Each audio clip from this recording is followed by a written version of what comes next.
Today I'm going to show you how to design an Excel dashboard from scratch that brings your financial story to life. We're going to be comparing actuals, budget, and last year's data, and we're going to do it in a way that's not going to feel like a déjà vu every single month. You're not going to have to create this from scratch every time because we're going to set up some dynamic elements so we can change our selection and the entire report is going to update automatically.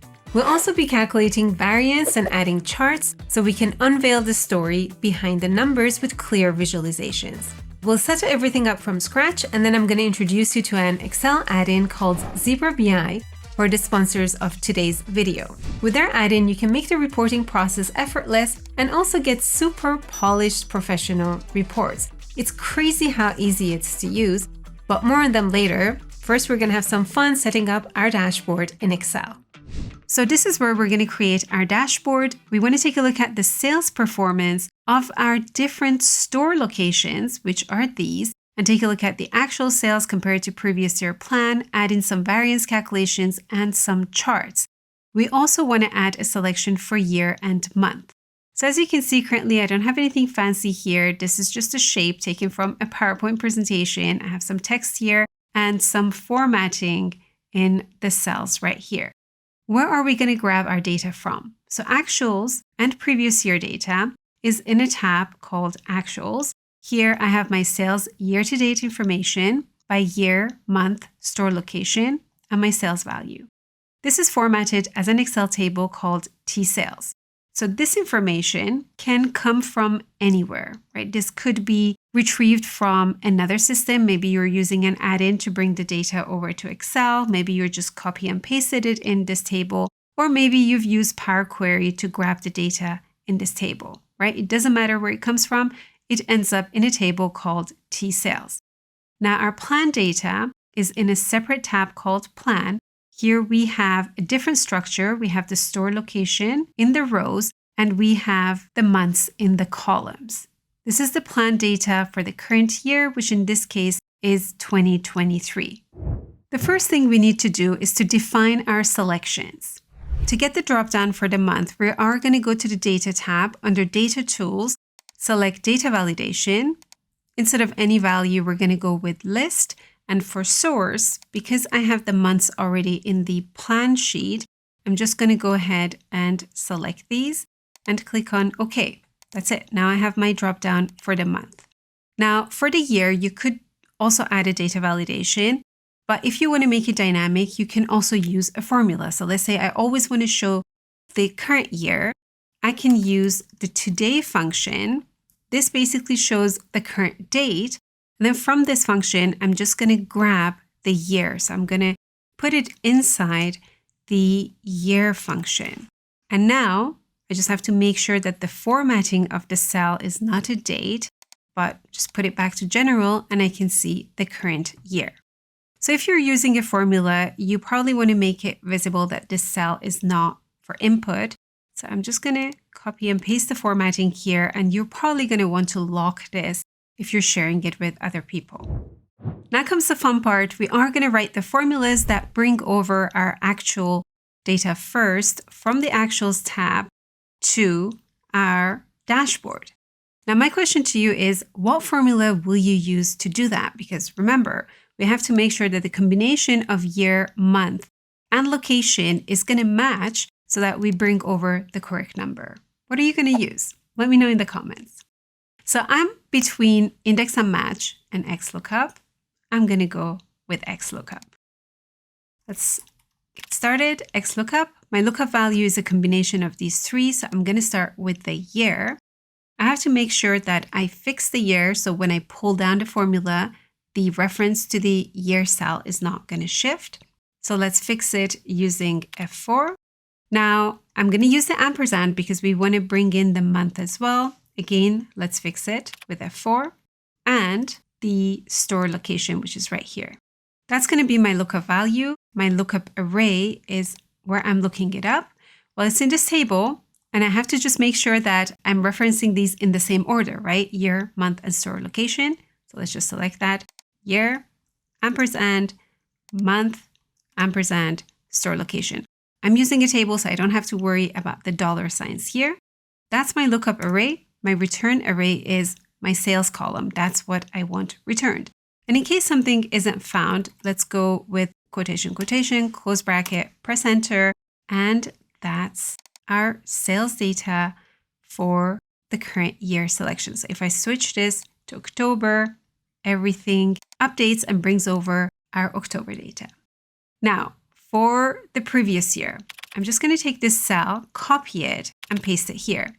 Now, by copying, I make sure that the references to my table headers don't shift. But one thing that did get shifted was my reference to the store location, but that's not a problem. I'm just going to pull it back. I also want to make sure that the year goes back one by one. So I'm going to do -1 for the year. And that's pretty much it. I'm going to grab previous year's data automatically with this function. Okay, so now let's take a look at our plan. So plan has a different structure. We have months in the columns and the store location in the rows. Again, you can use index match or you can use XLOOKUP. Since I'm in the mood for XLOOKUP, let's go with that. Start off with XLOOKUP. The lookup value here is store location and month. We don't have to worry about the year because we just have the budget for the current year. So we're going to start off with store location. Then my lookup array is where is store location, which is right here. This is not an Excel table, so I have to make sure I fix the references using the F4 key. Next, my return array. Well, my return array is a number, but that number is going to depend on the month, right? So if I just close the formula and press enter right now, I get the entire row returned for that store location, but I want to restrict it to the right month. So right here for the return array, we're going to make that restriction using a second XLOOKUP. My lookup value is the month because that's going to define which column to look at. And I have to fix it using F4. The lookup array is right here. Again, don't forget to fix using the F4 key. And my return array is that. And again, we want to make sure that we fix it. Okay, so that is our second XLOOKUP. Now let's just also put if not found, return nothing, close the bracket, press enter, and that's going to return the correct value for that month and that store combination. Now, just to make sure I fixed everything correctly, let's send this down and double check Seattle plan is 12238 for November. So Seattle is right here. That's the correct number. Okay, so far so good. Now let's go ahead and do the variances as well. I'm gonna use the shortcut key Windows dot, and let's bring in this icon here for variance. Then we want previous year percentage. Let's copy and paste it here.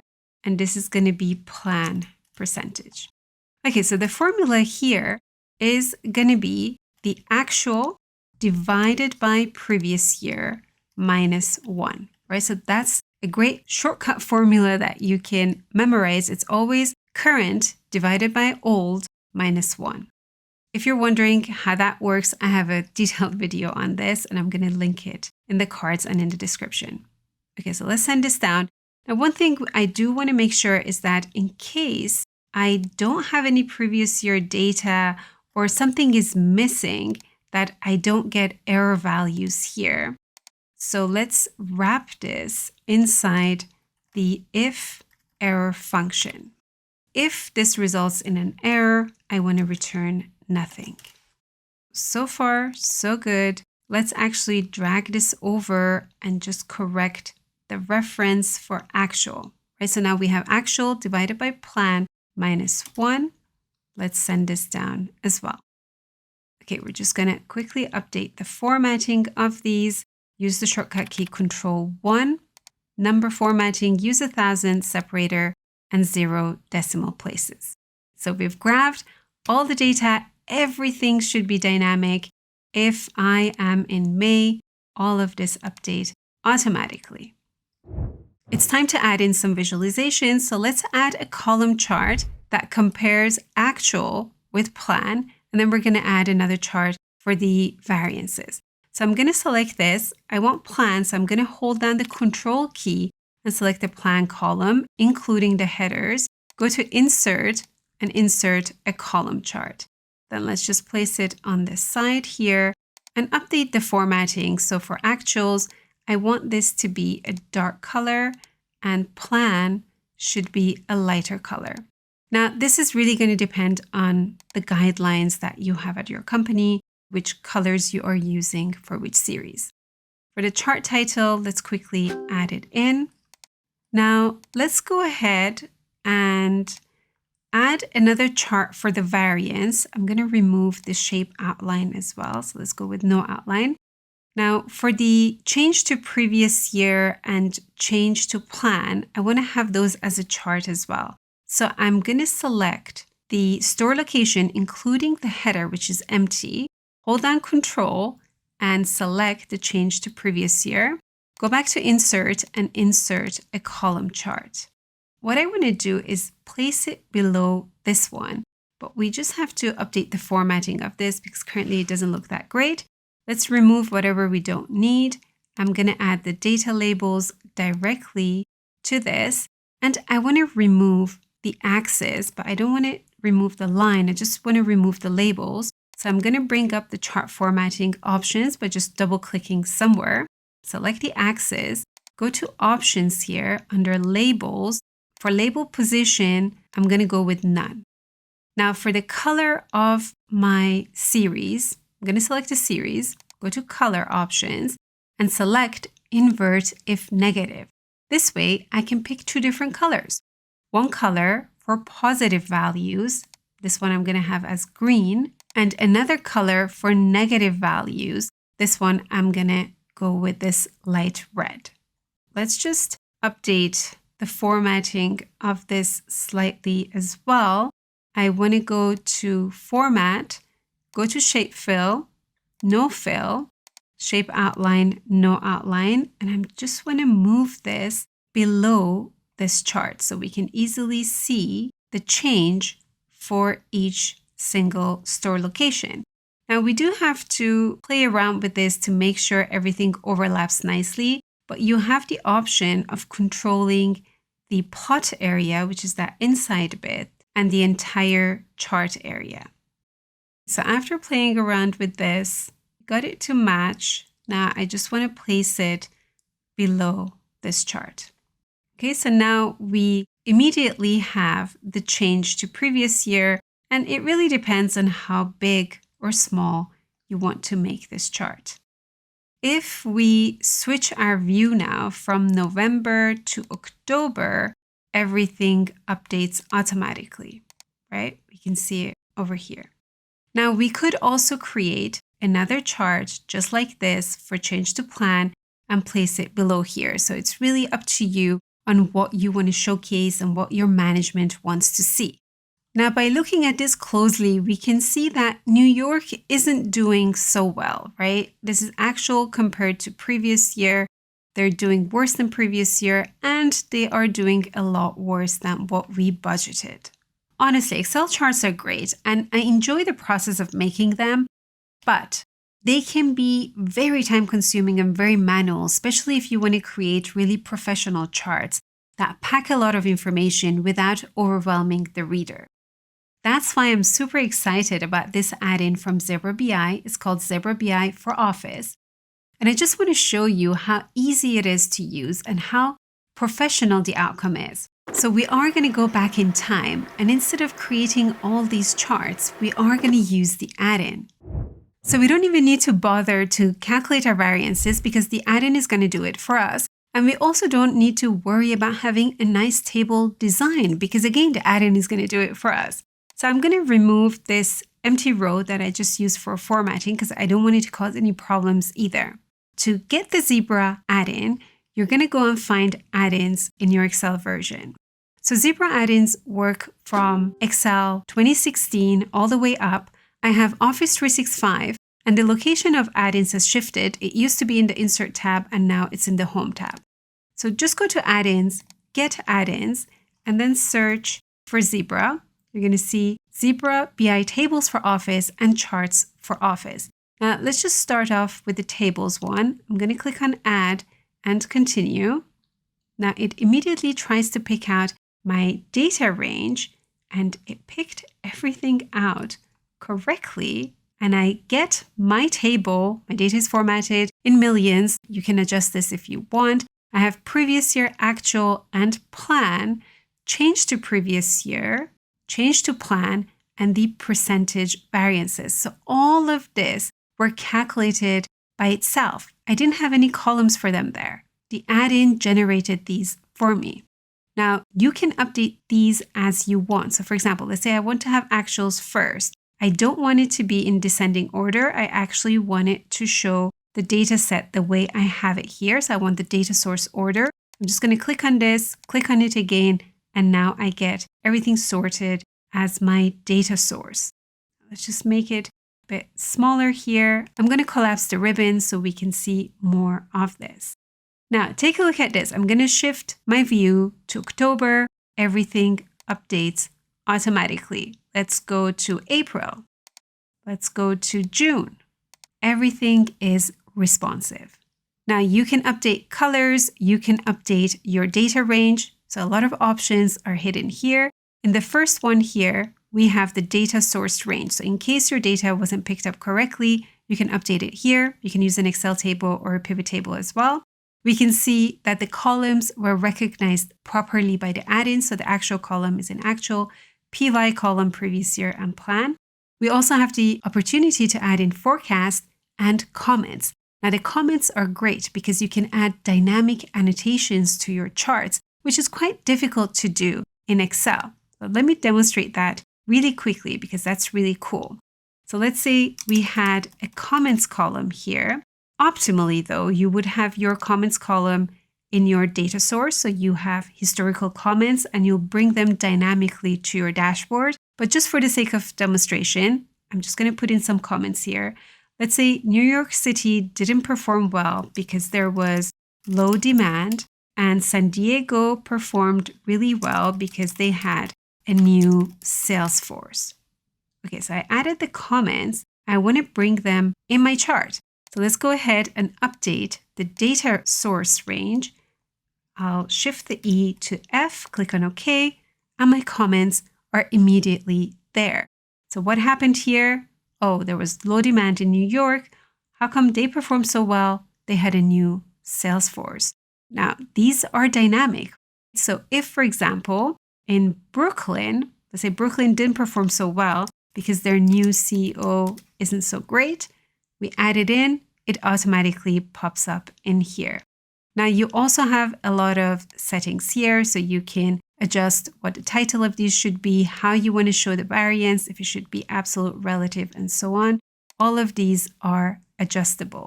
Also, all of these are adjustable. So if you don't want to show a chart, but you want to show just the data for the table, you can update that as well.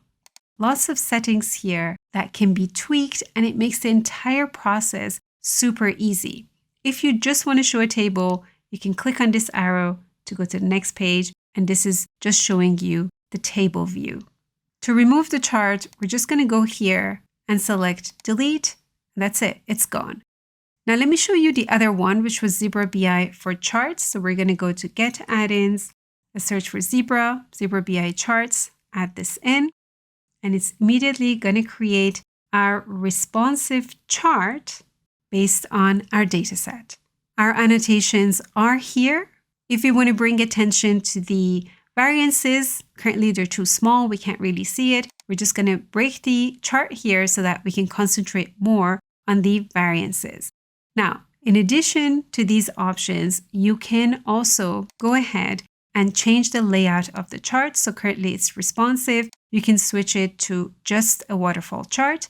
If you want to show it vertically, click on the vertical waterfall and you have everything vertically. Let's say I want to remove the annotations. I'm going to go back here, update my source settings, change it back to what I had, and now I just have my waterfall chart.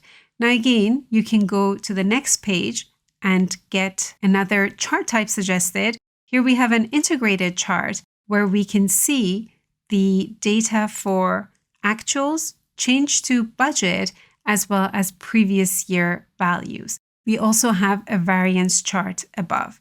Now this chart is responsive, so if it becomes too small, then it only shows this part. If you make it bigger and you have more space, then there's more space to show more things in this chart. Now again, you can go to settings here. You can change this to just the integrated chart, show it as a vertical chart, and so on. Remember, all of this is dynamic, so when our source data changes, the whole chart responds immediately. So as you can see, the process of creating a dashboard becomes so easy and so much more enjoyable. Plus, the charts that you create are a lot more effective. Now in this example, we just had one KPI, it was just sales, but you can transform finance reports like profit and loss statements in just a few seconds.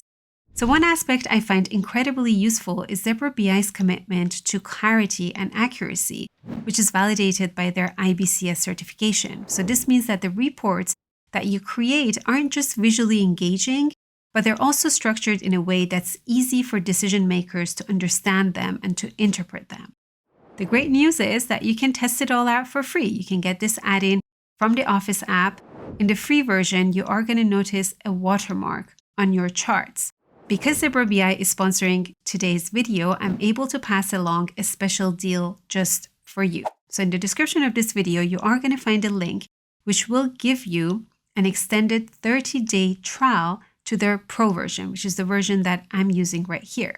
So just have a go and let me know what you think. Remember to check out the link in the description for the extended trial to the Pro version. And there you have it, a dynamic, interactive Excel dashboard that not only looks great, but also tells the financial story of your data at a glance. With these Excel techniques, you're now equipped to add some interactivity to your reports. And with Zebra BI, you've seen how to add that extra polish that makes your report stand out. If you found value in this tutorial, please give it a thumbs up. And don't forget to subscribe for more Excel tips and tricks. If you have any questions or insights, drop them in the comments below. I love seeing what you come up with. Thanks to Zebra BI for sponsoring this video, and I'll catch you in the next one.